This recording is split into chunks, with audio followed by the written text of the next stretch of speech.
नमस्कार, biology analysis in shorts में आज हम देखेंगे नॉन एलिलिक जीन इंटरेक्शन के रेशियोज़ को। आप यहाँ पर देख पा रहे हो अलग अलग तरीके के रेशियो हैं।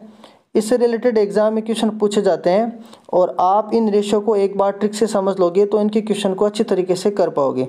तो शुरू करते हैं इसको। देखो यहाँ पर लिखा है, पहला है रिसेसिव एपिस्टेसिस। इसका रेशियो है 9:3:4। आप जब अल्फ़ाबेट की बात करते हो तो हम देखते हैं आर जो लेटर आता है वो आता है इसके अंदर 18 नंबर पे। ई जो लेटर आता है वो आता है 5 के ऊपर। तो अपन इन जब दोनों को जोड़ते हैं तो अपने पास आता है 23 का टोटल। यहाँ अब 9 को 3 से मल्टीप्लाई करते हैं तो अपने पास आता है 27, और 27 में से जब 4 माइनस करते हैं तो अपने पास क्या आएगा 23। तो ये रेशो बन जाएगा। इसका मतलब ये कंडीशन कौन सी होगी, रिसेसिव एपिस्टेसिस। पहला हो गया। अब जिसके अंदर दूसरा आता है सप्लीमेंट्री। सप्लीमेंट्री का भी वही रेशियो है जो किसका है, रिसेसिव एपिस्टेसिस का। तो आप इन दोनों को वैसे याद रख सकते हो, सप्लीमेंट्री और रिसेसिव एक जैसे हैं। तीसरा जो आता है इसके अंदर वो आता है डोमिनेंट एपिस्टेसिस। डोमिनेंट एपिस्टेसिस का कितना है यहाँ पर, डोमिनेंट एपिस्टेसिस का है 12:3:1। तो देखो इसमें 2 आ रहा है। आप सभी में देख पाओगे कि किसी के अंदर भी 2 नहीं है, सिर्फ इसी के अंदर है। तो 2 से देखो डोमिनेंट में 2 आ रहा है, डोमिनेंट ऐसे आप याद रख सकते हो।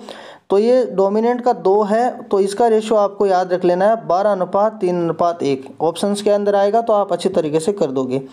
अगला जो आएगा इसके अंदर वो है इनहिबिटरी। इनहिबिटरी का जो रेशियो है यहाँ पर वो है 13:3। आप जानते हो इनहिबिटरी को हम बोलते हैं निरोधी। निरोधी का मतलब होता है जो क्या कर सकता है, लड़ाई करा सकता है, विरोध करा सकता है। तो विरोध कराने वाले को मारवाड़ी में बोलते हैं ना कि 3-13 कर दिया, तो 3-13 कर देता है जो निरोधी होता है। ठीक है, अगला देखते हैं हम। इसके अंदर आता है वह है पॉलीमेरिक। पॉलीमेरिक का जो रेशियो है वो है 9:6:1। ठीक है, पॉलीमेरिक के अंदर पी आ रहा, सिर्फ इसी के अंदर पी आएगा, किसी और के अंदर पॉलीमेरिक में पी नहीं है। इसको हालांकि एडिटिव जीन्स के नाम से भी जानते हैं, और साथ ही साथ इसको अपन मल्टीपल एलिलिक जीन्स के नाम से भी जानते हैं। तो पॉलीमेरिक के बेसिस पे हम बात करें तो पॉलीमेरिक आता है अल्फ़ाबेट के अंदर 16 नंबर के ऊपर। और 16 किसके अंदर बन पा रहा, देखो 6 और 1 आ रहा है। इसको इस तरीके से लिखे अपन तो अपने पास 16 का रेशो बनता है। तो सिर्फ इसी के अंदर ये कंडीशन बन पा रही, इसलिए पॉलीमेरिक को आप किससे याद रखोगे, 9:6:1 से।